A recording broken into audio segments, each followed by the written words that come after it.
The card in front of Talia Raines did not carry her title. It read Family Guest in black serif letters beneath the embossed crest of Alderwin House. For half a second, she thought Mina Carver had placed it at the wrong setting. Then she looked across the long dining room and saw Piper Delaney seated at the employer-partner table, directly beside Kofi Mensah, with a Bridgewell renewal packet open in front of her. Margot Raines stood behind Piper's chair, one hand resting lightly on its carved back as if the arrangement had always been obvious. "Talia, we thought you'd be more comfortable with the family tonight," Margot said, indicating a smaller table near the windows. "Piper will handle the next phase discussion. You did valuable work during Bridgewell's early development, but the expansion needs a single, polished representative." The room did not go silent. That would have been easier. Forks touched china. A server paused with a water pitcher. Two employer delegates glanced from Talia to the packet in front of Piper. Alistair Raines sat at the head of the table, his expression tightening just enough to show he understood what had happened. He did not speak. Talia lifted the place card between two fingers. The event roll code printed along the lower edge was not a household code. It matched the format Bridgewell used in employer renewal documents. She looked at Kofi. "Has the representative field in your acknowledgement changed?" Kofi closed the packet halfway. "This version names Piper as next phase representative." Priya Nanduri, seated 2 places down, reached for her own copy. "That designation touches the restricted funds schedule," she said. "Who approved it?" Margot gave a small, patient smile. "This is a hosting decision, Priya. We're trying to reduce confusion before the renewal period." "A hosting decision doesn't change grant responsibility," Talia said. Her voice remained level. She did not ask Piper to move. She did not look toward the secondary table Margot had chosen for her. "Have any participant start dates or wage guarantees been revised?" Kofi checked a note clipped behind the renewal page. One employer asked US to hold confirmation until representation was clarified. The answer landed harder than the place card. 48 paid apprenticeship placements were scheduled for the next cohort. The people attached to those numbers had already arranged child care, transportation, medical appointments, and notice at temporary jobs. Talia set the card down without creasing it. No one should countersign a new representative designation until Bridgewell confirms who had authority to issue it. Margot's smile thinned. "You're making a dinner arrangement sound like a compliance emergency." The language in that packet came from Bridgewell's renewal set. Talia turned to Mina, who stood near the service console with the master seating list in hand. "When was this version sent to you?" Mina hesitated. Her eyes moved briefly toward Margot, then back to Talia. "The approved list came yesterday afternoon. The revised roll list came at 6:20 tonight." "From whom?" "The Raines Household Philanthropy Office." Alistair shifted in his chair. Talia saw recognition move across his face, followed by calculation. Still he said nothing. Priya placed her packet flat on the table. "Until I know whether the representative change was authorized, I cannot treat the funding attachments as complete." One of the employer delegates withdrew a pen from the signature page. The gesture was small, but the room changed with it. Margot stepped forward. "There is no need to inconvenience everyone. Piper is acting as a family liaison during the expansion." Talia looked at the line beneath Piper's name. "Authorized program representative. Not liaison. Not host. Not communications contact." "Mina," she said, "please preserve the original seating list, the revised list, the email instructions, and a version of the roll registry used to print these cards." Margot's hand left Piper's chair. "That is unnecessary." "It may be," Talia said, "but someone changed more than my seat." Mina tightened her grip on the papers. "I still have both files." Talia nodded once. Across the table, Kofi kept his pen off the page. The first signature had not happened yet, but everyone now understood that the dinner was no longer about where Talia sat. It was about whether a family office had quietly rewritten who could speak for 48 people whose jobs had not even begun. Talia stepped into the library adjoining the dining room with a place card and her phone. Mina followed long enough to forward the original and revised files to Jocelyn Tate, Bridgewell's compliance director. The first listed Talia as program systems lead and authorized representative. The second replaced her role with family guest and moved Piper into the partner-facing position. Both carried the same event identifier. Do not rename anything, Talia told Mina. Do not overwrite the vendor folder. Keep every version inside the preservation thread. Mina Svalovit. Margot's office gives us most of the Raines event work. I know what this may cost you. And if I do nothing, then the only surviving version may be the one they wanted the partners to see. Mina attached both files. Talia called Jocelyn, then Priya. She explained that the official representative register still named her, while donor-hosted materials named Piper. At least one employer had received a renewal acknowledgement that could create reliance if signed. Are you asking me to restore you? Jocelyn asked. No. Pause reliance on both claims until the records are authenticated. That includes yours. It should.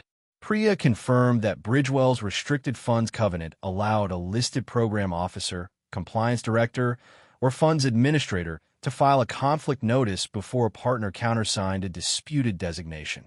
The notice would freeze the new designation, preserve urgent wage obligations where possible, and require recusal. If you file, Jocelyn said, your exception authority will be suspended too. Your continuity controls will be reviewed. Talia looked through the library doors. Margot had resumed speaking at the table. Piper's packet was closed. Alastair watched from across the room. Include them, Talia said. She opened the formal notice. It identified the disputed representation, requested preservation of the seating registry, printing data, vendor instructions, partner packets, portal history, and philanthropy office communications, and placed Talia's own hardship exception and placement substitution controls within scope. It also requested temporary protection for participant wages, start dates, and employer commitments. The notice warned that filing would remove her from unilateral exception decisions. Talia signed before any partner countersignature. Jocelyn acknowledged receipt. Priya activated the restricted funds hold. Kofi and the other employer delegates received instructions not to rely on Piper's designation. Their phones vibrated around the dining room before Talia returned. Margot met her near the doorway. You froze the expansion during dinner. I paused reliance on a disputed authority claim. You could have asked Alastair to clarify it. Alastair is not Bridgewell's compliance process. Margot lowered her voice. Piper was meant to provide stability while you step back. Then there should be a record authorizing that. There is donor governance language. Donor liaison language is not operational appointment authority. Margot's eyes narrowed. You are risking 48 placements to defend your pride. The notice protects the placements while the authority is reviewed. It also suspends me. That stopped her. Alastair approached. Talia, we can fix the seating and issue a clarification tonight. The seating is no longer the issue. I can tell the partners you remain in charge. You cannot appoint Bridgewell's representative at a family dinner any more than Margot can. Jocelyn called again. Piper's designation was officially paused. Employer acknowledgments could not be countersigned. Event and vendor records were under preservation. The 48 placements would remain provisionally protected for 5 business days, while urgent obligations were separated from the leadership dispute. It was the first measurable win of the night. Then Jocelyn added the cost. Talia's representation access, hardship exception authority, and placement substitution authority were suspended immediately. Her restricted grant salary would pause during review. Bridgewell would examine whether her centralized system had caused avoidable delays. If it could not function without her, an outside operator might be recommended. Talia looked at the family guest card in her hand. She had stopped a false introduction from becoming an accepted record. She had also removed herself from the controls she trusted most. By the next morning, 2 records existed where Margot had wanted only one. The preserved event file showed that Talia had been the approved Bridgewell representative until 6:20 on the night of the dinner. The official register still listed her when she filed the conflict notice. The revised partner packet named Piper. Vendor history showed that the change had come through the Raines Household Philanthropy Office, not Bridgewell compliance. Those facts sustained the hold, but they did not restore Talia. Jocelyn separated the review into identity, representation, authorship, restricted funds compliance, and operational continuity. One finding would not decide another. Talia's family relationship could correct the false implication that she was a peripheral guest. It could not prove that she deserved professional authority. Proof that Margot lacked authority would not erase defects in Talia's system. Talia submitted the Bridgewell archive she controlled. Curriculum versions, employer assessments, apprenticeship agreements, wage procedures, participant support schedules, placement records, meeting minutes, and decision logs. She included the records most likely to hurt her. After Bridgewell's senior operations manager left, Talia had retained sole approval over hardship exceptions and emergency placement substitutions. She intended it to last 6 weeks. It lasted 9 months. 2 placement changes were delayed. One participant lost 3 paid workdays because no one else could authorize a substitution while Talia was traveling. Layla Benton did not soften the account. The program gave people real chances, she told the reviewer. But when something unusual happened, everyone waited for Talia. We trusted her. That was also the problem. Talia did not contest it. She's right. The reviewer asked whether the delays justified replacing her with Piper. No, Piper had neither authority nor training. But my error made the takeover easier to describe as stability. Why did you keep sole approval? I thought the hardest decisions were the ones most likely to be mishandled. I believed protecting the program meant keeping them close. And now, I built a system that asked people to trust me instead of teaching the system how to be trustworthy. The reviewer requested a map of every pending exception and the records required to resolve it. Talia produced one without recommending outcomes. She could reconstruct the process, but she could no longer decide the cases. Employer partners authenticated their earlier renewal materials. Payroll records confirmed measurable results. 42 participants had completed the prior phase, 34 entered paid employment within 60 days, and 29 remained employed at 6 months. The numbers supported Talia's work and showed why the next cohort could not be sacrificed to a leadership dispute. PRIA separated protected participant obligations from frozen expansion spending. 5 days of wages and placement commitments could continue, but the 18-month expansion could not proceed until representation and governance were resolved. Margot called Piper's role temporary and described Talia as emotionally invested. She cited selected messages showing staff seeking Talia's approval at inconvenient hours, but omitted full threads showing that Talia had requested funding for a second operations lead. Piper produced no authority document.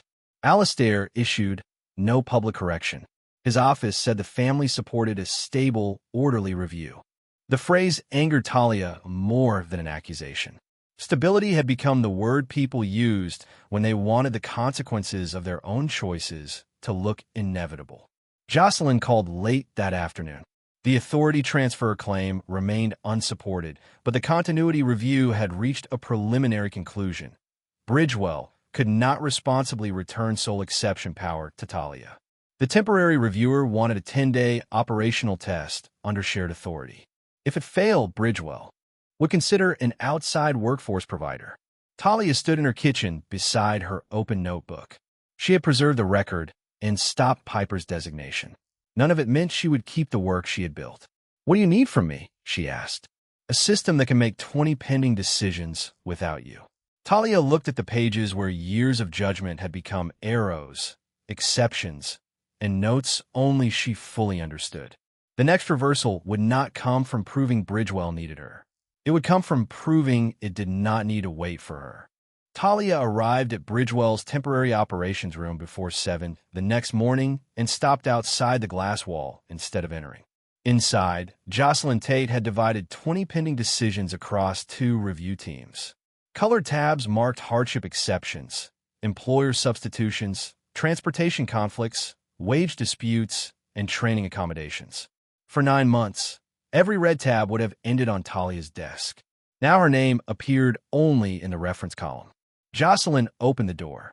"You can explain the system. You cannot decide a case." "Understood." Kofi Mensah, joined by video from an employer's site, while Layla Benton sat with the participant representatives at the far end of the table. Priya Nanduri observed for the restricted funds review. The temporary reviewers began with a participant whose manufacturing placement had changed shifts after her child care provider withdrew. One reviewer asked Talia what she would do. "That is not the question," Talia said. "The question is what information the system requires before anyone can decide." She pointed to the blank decision map. Transportation availability, wage difference, training hour compatibility, employer safety clearance, child care window, participant consent.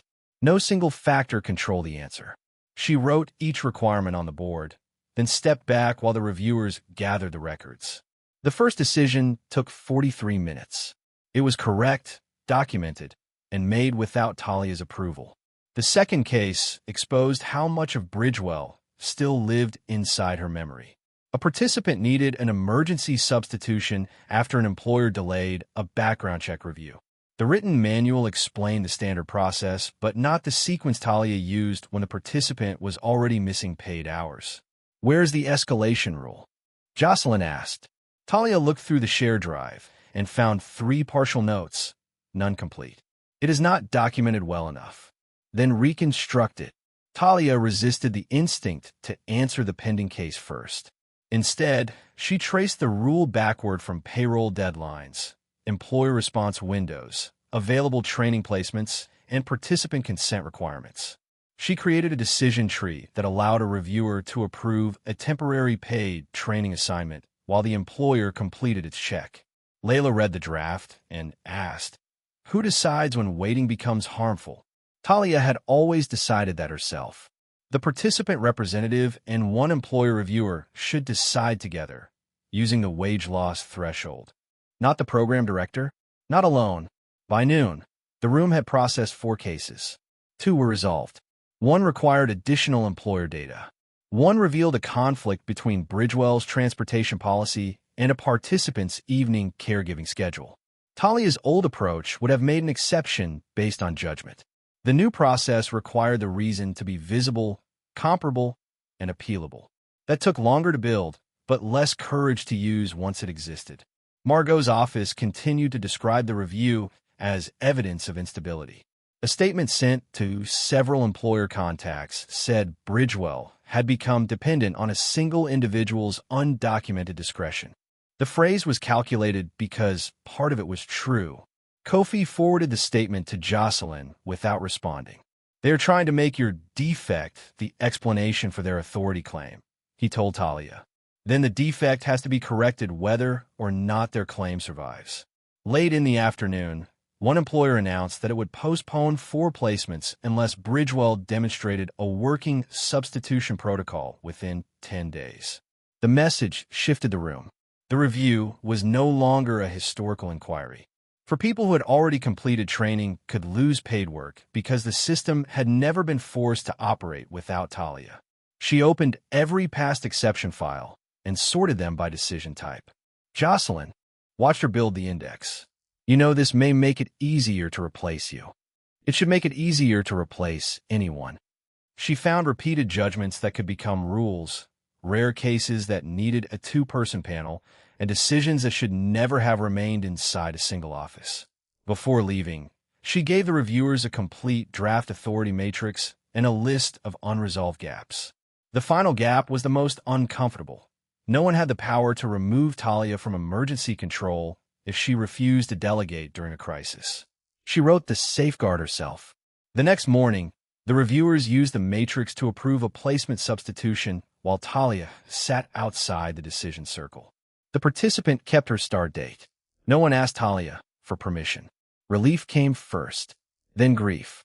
The work had functioned without her, and that was the first honest proof that it might deserve to survive. By the next morning, 2 records existed where Margot had wanted only 1. The preserved event file showed that Talia had been the approved Bridgewell representative until 6:20 on the night of the dinner. The official register still listed her when she filed the conflict notice.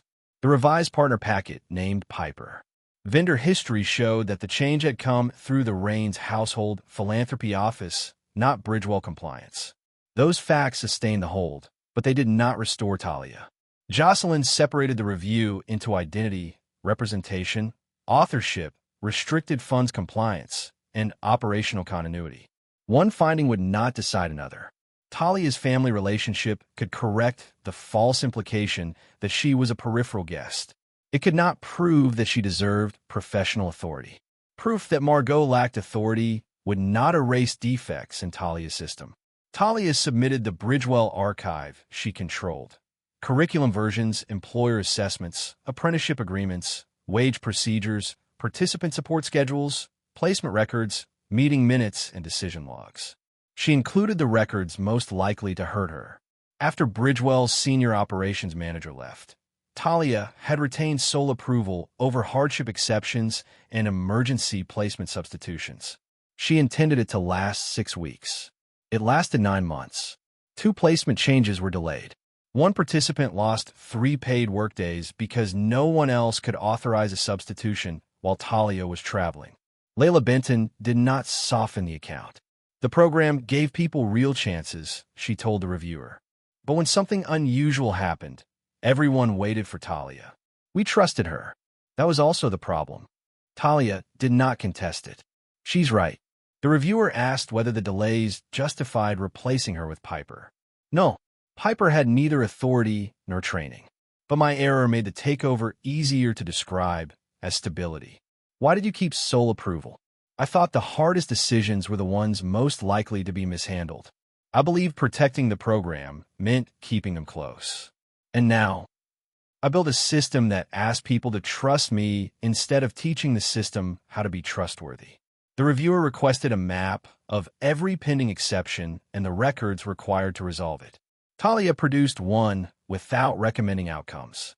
She could reconstruct the process, but she could no longer decide the cases. Employer partners authenticated their earlier renewal materials. Payroll records confirmed measurable results. 42 participants had completed the prior phase, 34 entered paid employment within 60 days, and 29 remained employed at 6 months. The numbers supported Talia's work and showed why the next cohort could not be sacrificed to a leadership dispute. PRIA separated protected participant obligations from frozen expansion spending. 5 days of wages and placement commitments could continue, but the 18-month expansion could not proceed until representation and governance were resolved. Margot called Piper's role temporary and described Talia as emotionally invested. She cited selected messages showing staff seeking Talia's approval at inconvenient hours, but omitted full threads showing that Talia had requested funding for a second operations lead. Piper produced no authority document. Alastair issued no public correction. His office said the family supported a stable, orderly review. The phrase angered Talia more than an accusation. Stability had become the word people used when they wanted the consequences of their own choices to look inevitable. Jocelyn called late that afternoon.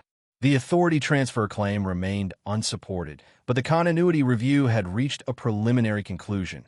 Bridgewell could not responsibly return sole exception power to Talia. The temporary reviewer wanted a 10-day operational test under shared authority. If it failed, Bridgewell would consider an outside workforce provider. Talia stood in her kitchen beside her open notebook. She had preserved the record and stopped Piper's designation. None of it meant she would keep the work she had built. "What do you need from me?" she asked. "A system that can make 20 pending decisions without you." Talia looked at the pages where years of judgment had become arrows, exceptions, and notes only she fully understood. The next reversal would not come from proving Bridgewell needed her. It would come from proving it did not need to wait for her. Margot did not withdraw the claim. 12 hours into the correction period, 2 employer partners received a chronology describing Talia as a temporary pilot consultant whose authority had expired before the dinner. The document cited Talia's delayed exception decisions, quoted selected staff messages, and described Piper's appointment as a necessary donor-backed continuity measure. It omitted the original limitations on Alastair's family liaison language. It also omitted every record showing that Bridgewell's official register still named Talia when the dinner began. Kofi forwarded the chronology to Jocelyn with the original message headers intact. A second employer did the same. Then Mina received a request from Margot's communications vendor asking her to approve replacement language for the archived event page. The original page identified Talia as Bridgewell's program representative. The proposed revision called her a founding consultant and dated Piper's representative role 3 days before the dinner. Mina did not approve it. She forwarded the request into the preservation thread. Jocelyn immediately expanded the record integrity inquiry. Talia learned about the new evidence during an interview with the independent selection administrator. She did not contact Margot, Piper, or the employers. Instead, she identified the vendor folder where the original event page export would have been stored and provided its retention schedule. The vendor's server copy preserved the original creation date, the later replacement request, and the account that submitted it. Piper was interviewed separately. She admitted that Margot had given her the briefing packet and instructed her to use the phrase "next phase representative." She also admitted that she knew Talia had designed the initiative. "Did you believe you had signing authority?" the reviewer asked. "No. Why did you accept the seat?" Piper looked down at her hands. Margot said the family needed one voice, and that Talia had made herself impossible to manage. Piper produced the packet she had received and refused to sign Margot's retrospective memorandum. Her cooperation established facts. It did not erase the choice she made at the dinner. The review now had independent records from a vendor, 2 employer recipients, Mina's preservation thread, Piper's packet, and Bridgewell's official register. Margot's final wrong choice was provable without Talia's testimony. Yet the same week, the 6th employer withdrew its 4 placements. Its counsel cited unresolved governance, donor interference, and the risk that Bridgewell's expansion materials could not be trusted. Priya confirmed that the 18-month expansion approval could no longer be preserved in its original form. The restricted grant had been structured around 6 participating employers. With 1 gone and the governance terms materially changed, the expansion had to be voided and rebuilt rather than resumed. The decision struck Talia with more force than the dinner had. She had stopped Piper's designation. She had proven the alteration. She had helped expose Margot's conduct. For people still lost the placements they had prepared to begin. Bridgewell's governing committee suspended every current leadership claim, including Talia's. The collaborative would maintain the 44 protected placements under temporary shared authority, but it would consider transferring the next phase to an outside workforce operator. Talia received a formal continuity deficiency finding. She was barred from immediate sole executive authority, regardless of the misconduct findings. Jocelyn delivered the notice in person. "This does not erase your authorship. It changes what I can ask for." Yes. The old strategy, prove the transfer false, restore Talia, restart expansion, was gone. Talia spent the evening reviewing the outside operator proposal. It was professionally competent, but treated participant representatives as advisors rather than decision-makers. Employer partners would hold most of the governing votes. Donor influence would be restricted, but participant removal power did not exist. Talia could oppose the transfer and argue that her authorship justified restoration.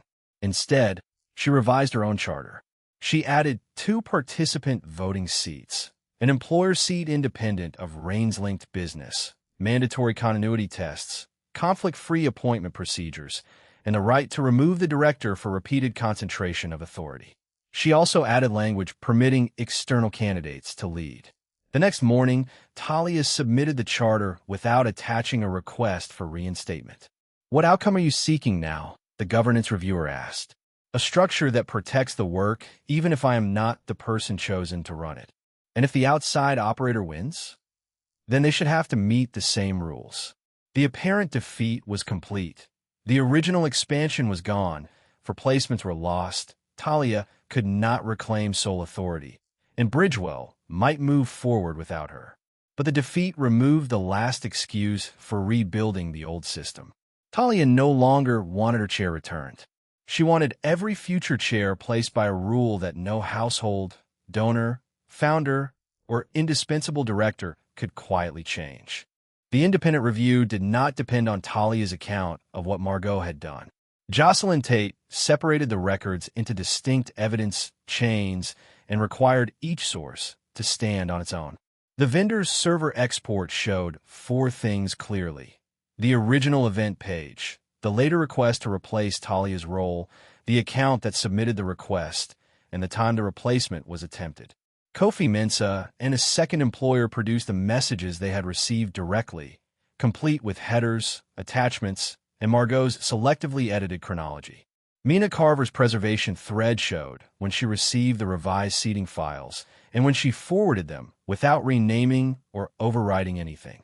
Piper Delaney's briefing packet contained Margot's prepared language, but no document granting Piper signing authority or operational authority. Bridgewell's official register still named Talia when the dinner began. It also still named her when she filed the hold notice.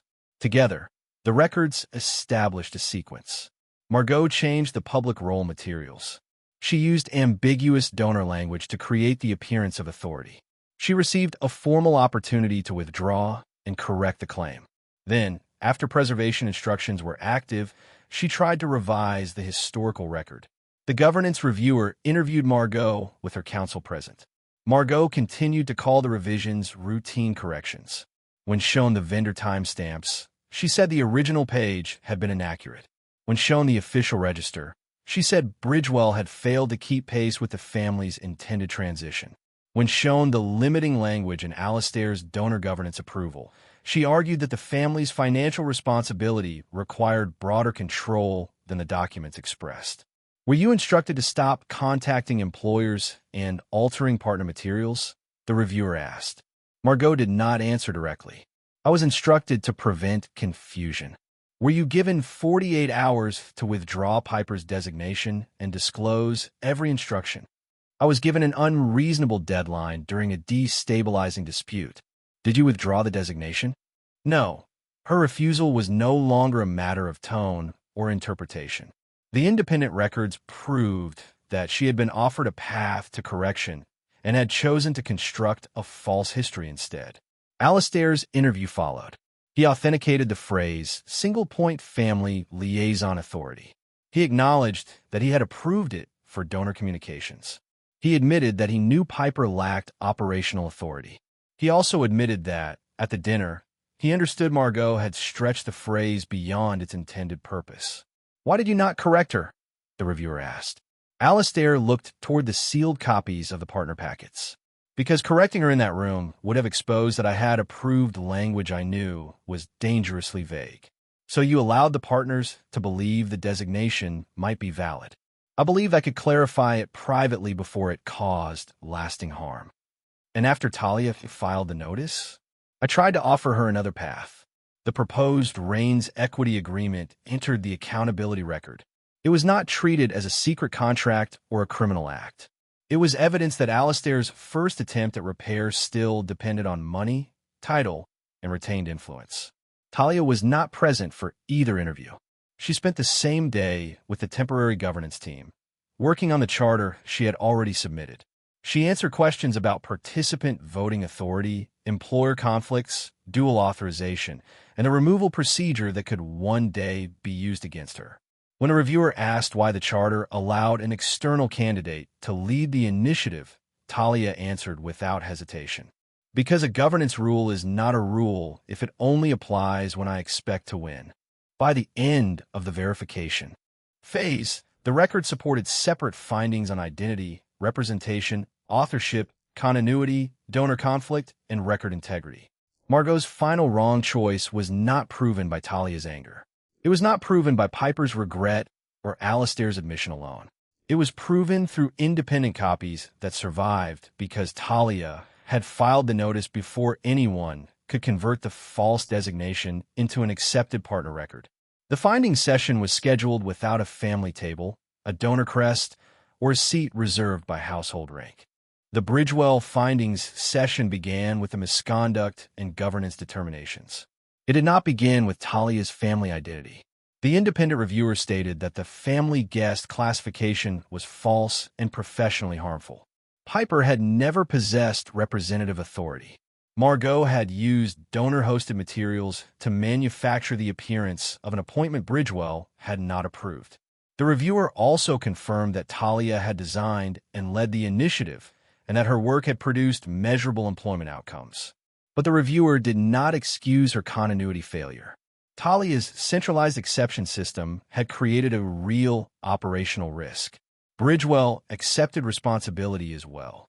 Its own controls had failed to reconcile donor-hosted role materials with the official representative register. The original expansion approval remained void. 44 placements remained protected under temporary shared authority. The 4 withdrawn positions would require replacement employers before they could be restored. No one applauded. Kofi read the findings with his hands folded. Layla Benin took notes. Priya Nanduri asked whether wage protections would continue during the next funding phase. The first recognition act occurred only after the governance findings were formally closed. An independent records administrator issued a separate identity and related party correction. The document confirmed that Talia Monique Raines was Alastair Jude Raines's legally acknowledged direct daughter. It stated that describing her as a peripheral or unrelated family guest had been inaccurate.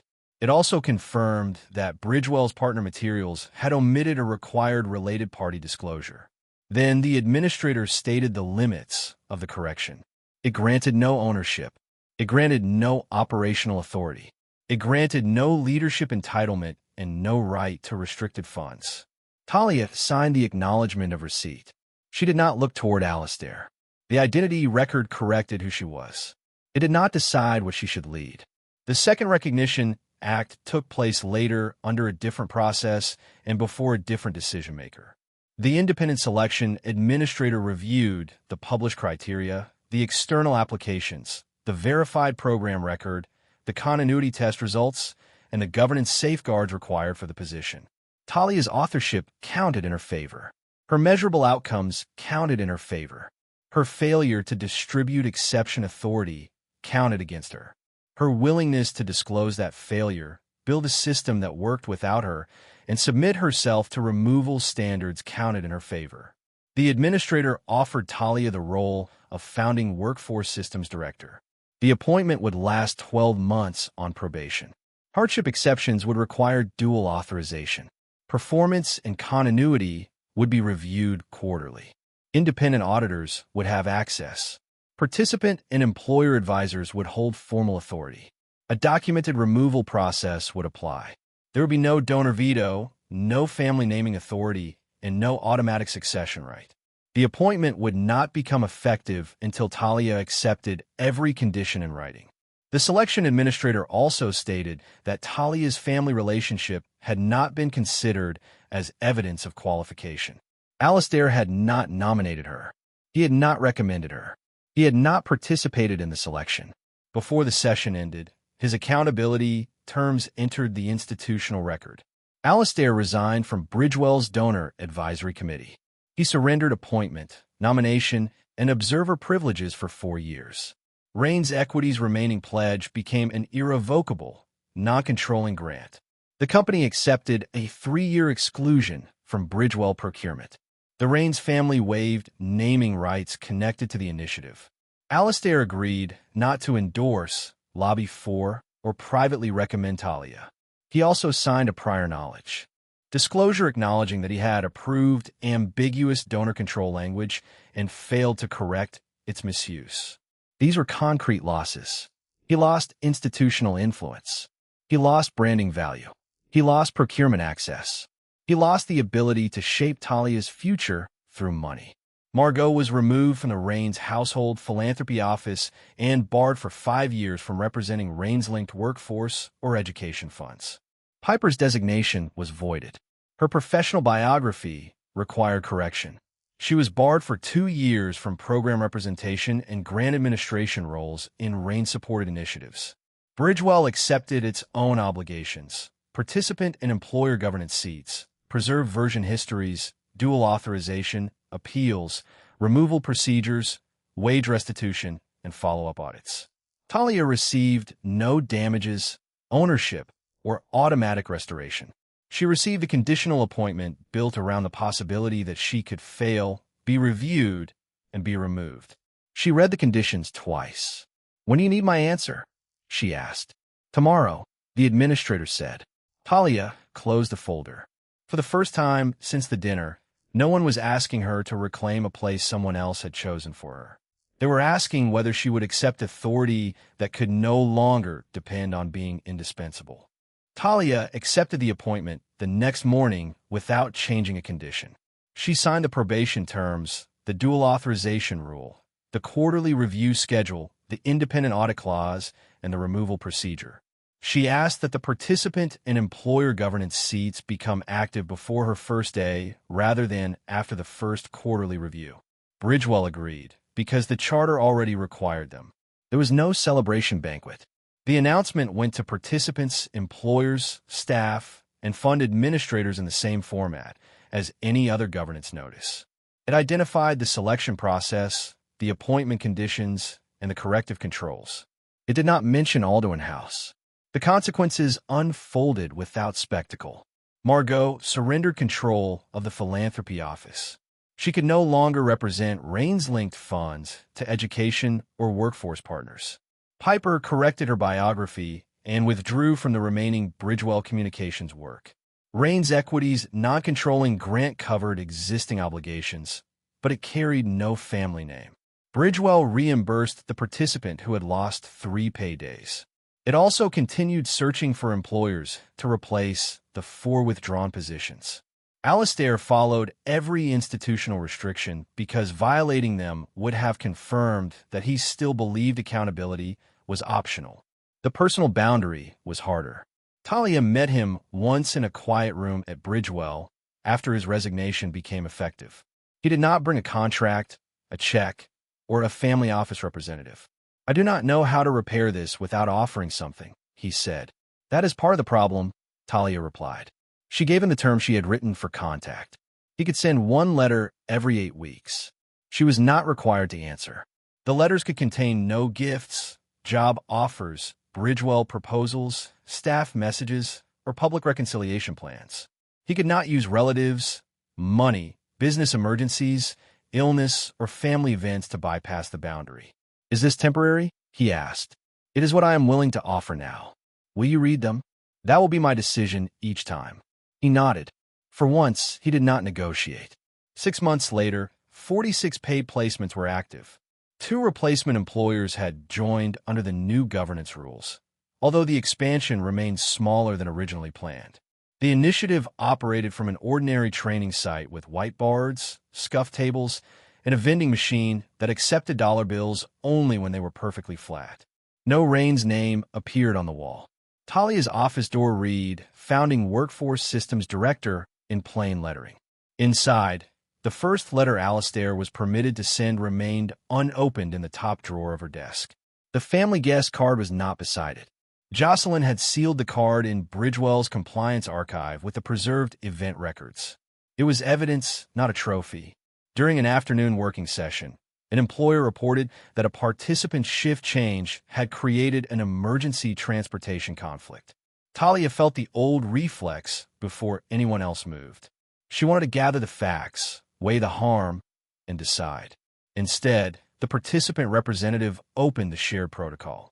The employer reviewer confirmed the wage loss threshold. A trained operations manager approved a temporary paid assignment under dual authorization. The decision took 10 minutes. It was recorded, reviewable, and complete. No one called Talia. She watched the manager close the case and felt no humiliation in being unnecessary. The system had remembered the person whose wages were at risk. It had remembered the employer who needed a clear rule. It had remembered the reviewer who might be replaced tomorrow. It had also remembered that authority could become dangerous when everyone waited for one trusted person. Talia gathered her notebook and mechanical pencil. As she passed her office, she glanced once at the drawer containing Alastair's letter. She left it closed. There might come a day when she read it. There might not. The institution no longer depended on that choice, and neither did her name. She had not won the right to control every chair in the room. She had built a room that no family could quietly rearrange again. Some families erase a daughter by changing what people call her. Others discover that the record they changed was never the source of her authority. This story is a fictional narrative created for entertainment, reflection, and educational purposes. Any resemblance to real people, places, or events is purely coincidental.